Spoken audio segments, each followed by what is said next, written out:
마태복음 18장 찾으셨으면 1절로 4절 합독하시겠습니다. 그때에 제자들이 예수께 나와 이르되 천국에서는 누가 크니까? 예수께서 한 어린 아이를 불러 그들에게 가운데 세우시고 이르시되 진실로 너희에게 이르노니 너희가 돌이켜 어린 아이들과 같이 되지 아니하면 결단코 천국에 들어가지 못하리라. 그러므로 누구든지 이 어린 아이와 같이 자기를 낮추는 사람이 천국에서 큰 자리라. 예수님께서 말씀하셨습니다. 4절에 그러므로 누구든지 이 어린 아이와 같이 자기를 낮추는 사람이 천국에서 큰 자리라 하셨습니다. 이 시간은 자기를 낮추는 사람, 자기를 낮추는 사람이라는 제목으로 본문을 상고하고자 합니다. 1절입니다. 그때에 제자들이 예수께 나와 이르되 천국에서는 누가 크니까? 본문은 그때로 시작하는데 병행구절인 마가복음 9장 33절에 의하면 가브나움의 한 집에 계실 때입니다. 이때는 지난주 이 시간에 상고하였던 마태복음 17장 24절로 27절 반세겔의 성전세를 내신 그때를 말합니다. 성전세는 출애굽기 30장 11절로 16절을 근거로 매년 이스라엘 달력으로 아달월 15일, 요즘 달력으로는 2월 말에서 3월 초 무렵에 매년 한 번씩 내는 것이므로 이때는 예수님께서 십자가 지시고 돌아가시기 한 달 전쯤, 그러니까 70인 제자를 파송하실 무렵으로 추정됩니다. 마태복음은 제자들이 예수님께 나와 천국에서는 누가 크니까 하고 단순히 질문한 것으로 기록하였는데 마가복음은 제자들이 가브나움으로 오는 길에 내내 누가 크냐 하는 문제로 열띤 토론을 한 것으로 기록하였습니다. 이 사실을 아신 예수님께서 너희가 길에서 토론하는 것이 무엇이냐 하고 물으셨고 제자들은 마가복음 기록에 의하면 잠잠하고 아무 말도 못하였다고 기록하였습니다.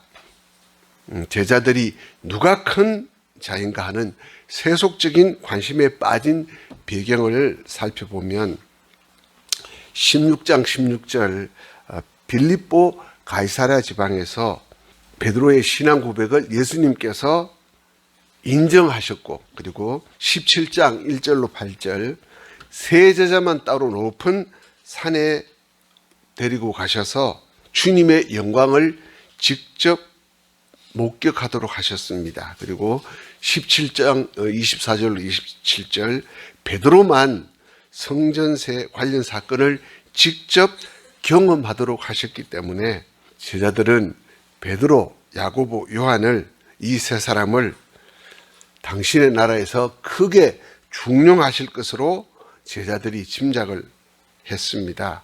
그리고 아울러 17장 25절 말씀 예수님께서 아들들은 세를 면하리라 말씀하신 것을 살아계신 하나님의 아들이신 예수님께서 머지않아 다윗의 자손으로서 예루살렘에 입성하시어 다윗 왕국을 회복하실 것이며 따라서 자신들도 새 왕국에서 요직에 중용될 것이라는 기대에 한껏 부풀어 있었던 것으로 보입니다. 그러한 기대에 따라 제자들 내부에는 보이지 않는 분쟁과 갈등이 발생되었는데 본문 누가 크니까는 이러한 갈등이 겉으로 드러난 것인데 예수님의 메시아 사역에 대한 제자들의 이러한 무지와 몰이에는 예수님께서 붙잡히시던 그 밤까지도 계속되었습니다. 지금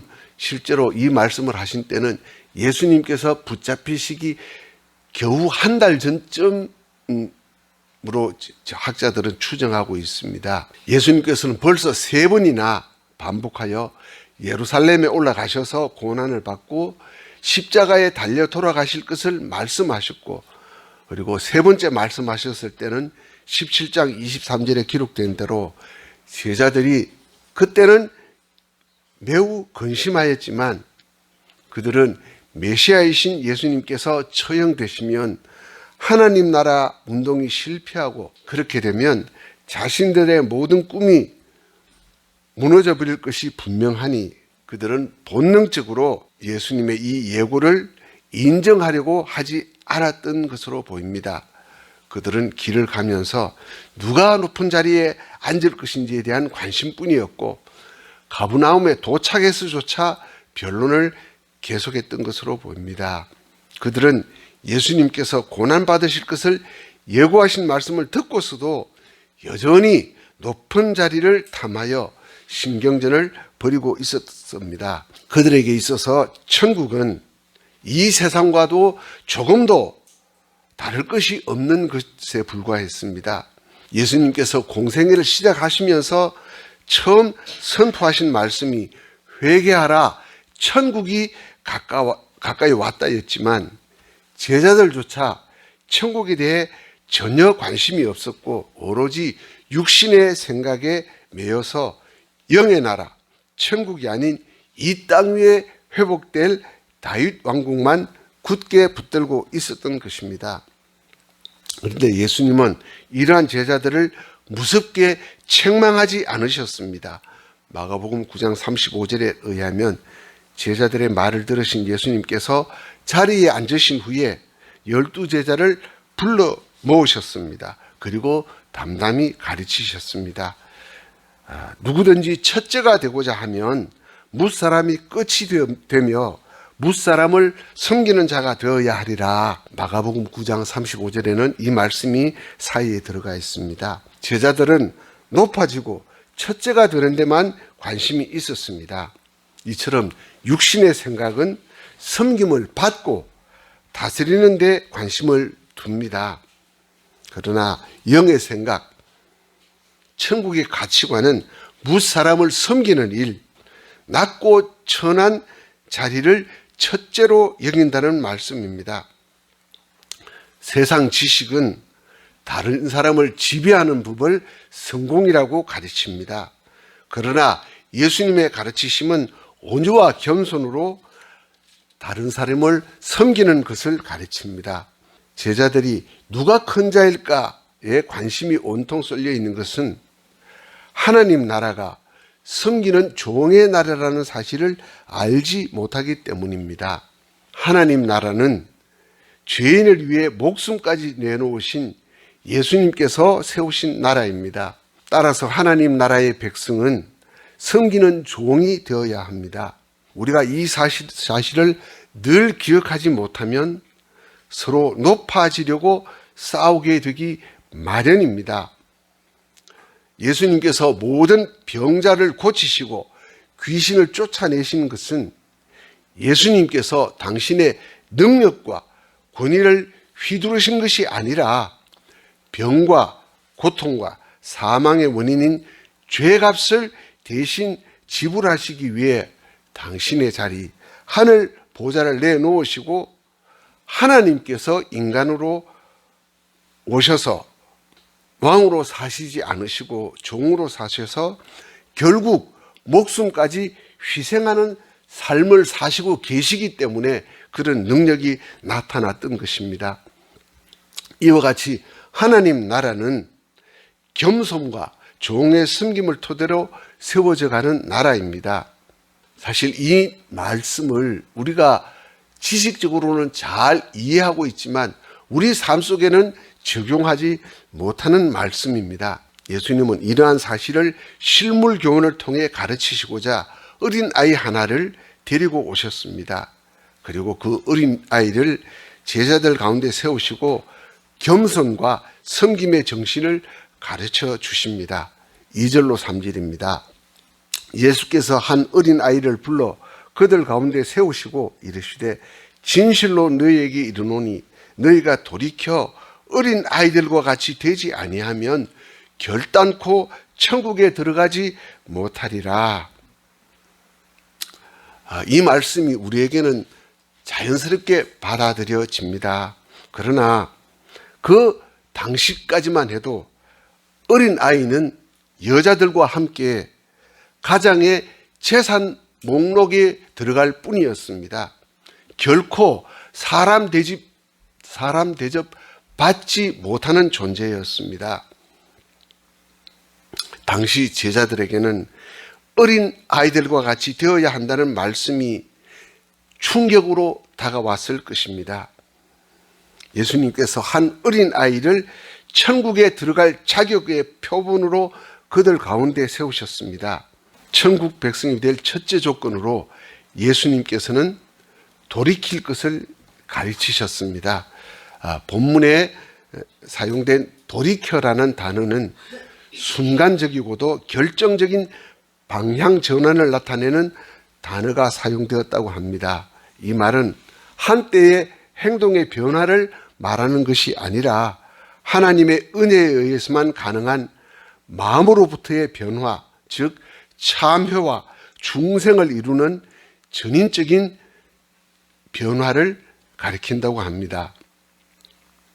예수님께서 어린 아이들과 같이 되지 아니하면, 즉 어린 아이와 같이 되어야만 한다고 말씀하셨는데, 여기서 어린 아이는 오늘날 우리가 흔히 상상하는 천진난만함이나 순결함이나 유치함이나 믿음의 이상형으로서가 아니라 겸손의 이상형으로서, 그리고 부모에 대한 전적인 의존의 표본으로서 내세우신 것입니다.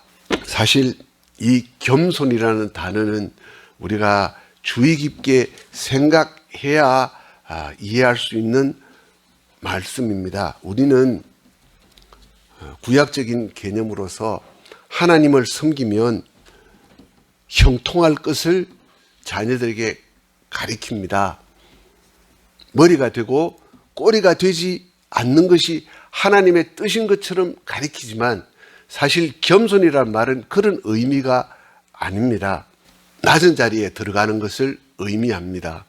어린 아이는 자신이 약하고 도움을 받아야 할 존재로 스스로 느낄 수밖에 없습니다. 스스로 아무것도 할 수 없기 때문입니다. 어린아이의 겸손함은 본질상 연약하여서 혼자 힘으로 아무것도 할 수 없고 부모님의 품 안에서만 평안할 수 있듯이 하나님의 뜻에 절대 순복하고 그분의 보호 아래서만 살고자 하는 겸손함을 의미합니다.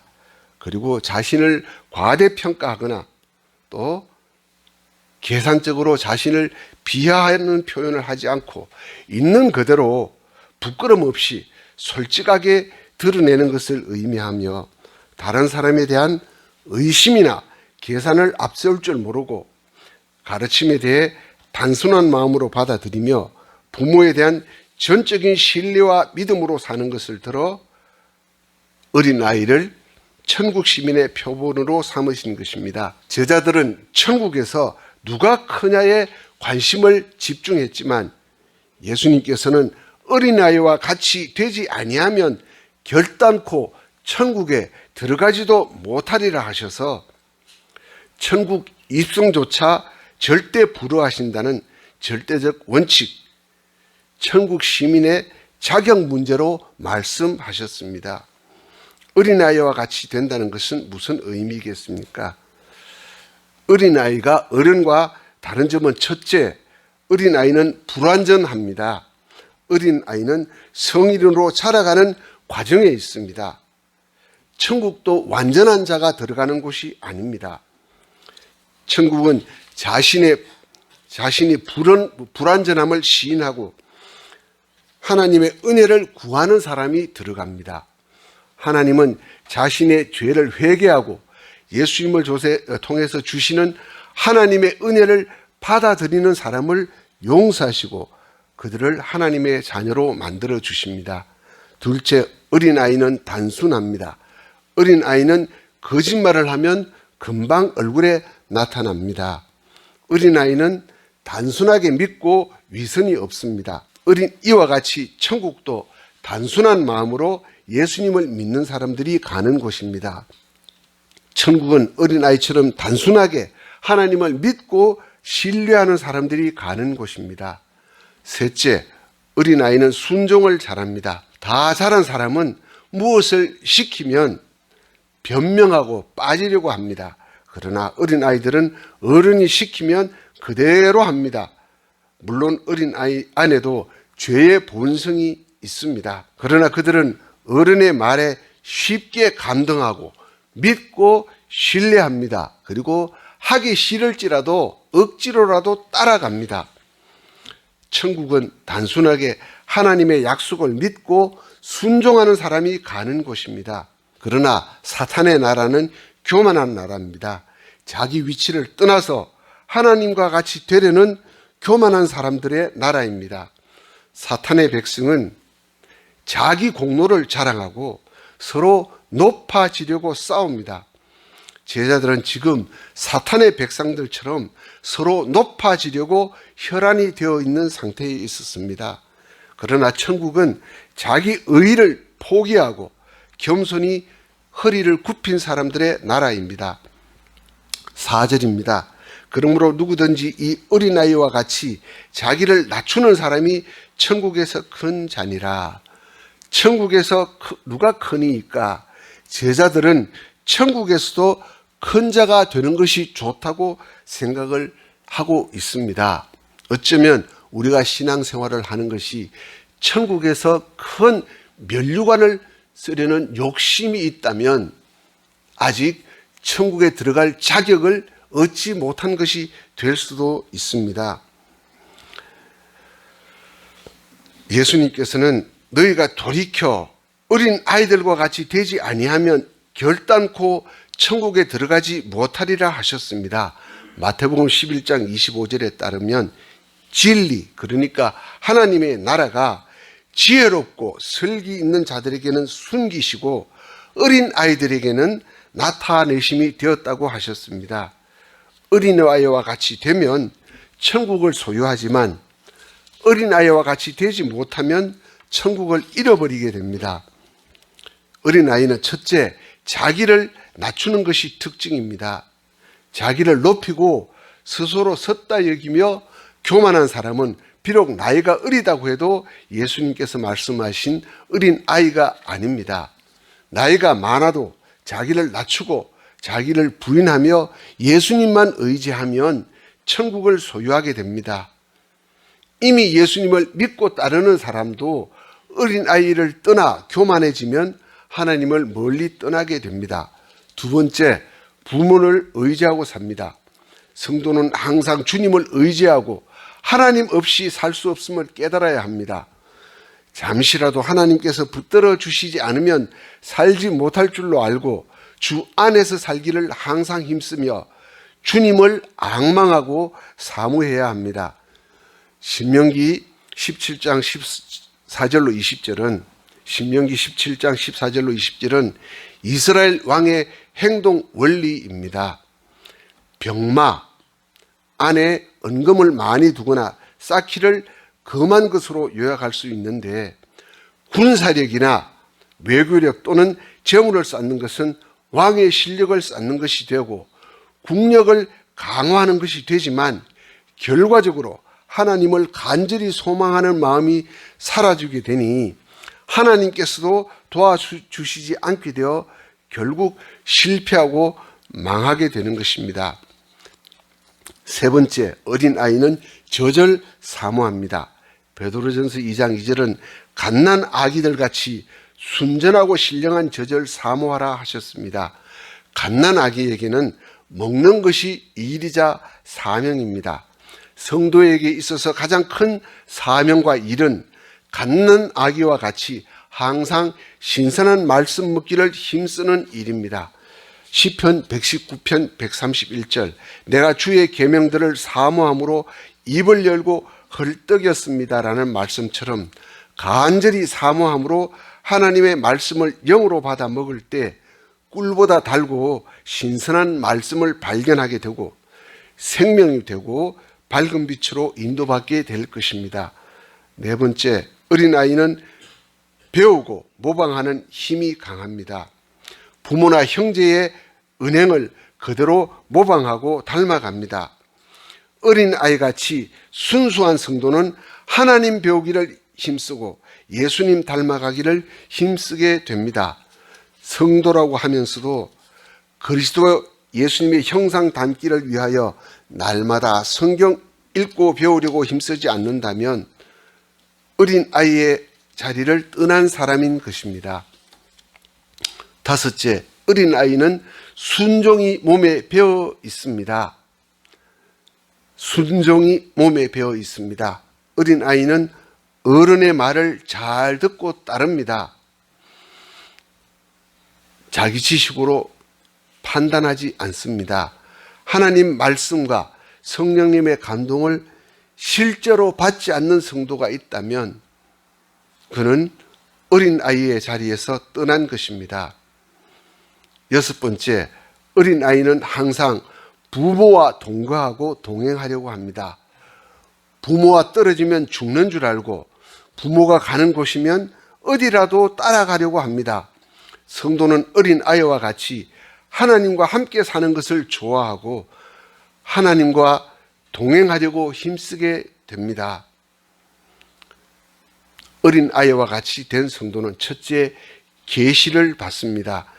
천지의 주제이신 아버지 하나님께서는 당신의 섭리와 역사를 지혜롭고 슬기 있는 자들에게는 숨기시고 어린 아이들에게 나타내십니다. 즉 성경 말씀을 깨달아 알게 하시는 성령의 감동으로 성경 말씀이 자기의 생명이 되는 것입니다. 둘째, 천국을 소유합니다. 현재에도 천국을 소유한 자가 되었고 점점 더 많이 소유하게 되는 것입니다. 셋째, 하나님을 더욱더 많이 발견하고 하늘나라에 깊이 참여하게 됩니다. 넷째, 그리스도 예수님의 형상을 더욱더 많이 이루어 나가게 됩니다. 다섯째, 거듭난 영혼이 많이 자라나게 되니 천국에서 큰 자가 되는 것입니다. 여섯 번째, 하나님께서 함께 하십니다. 기도하겠습니다. 아버지 하나님,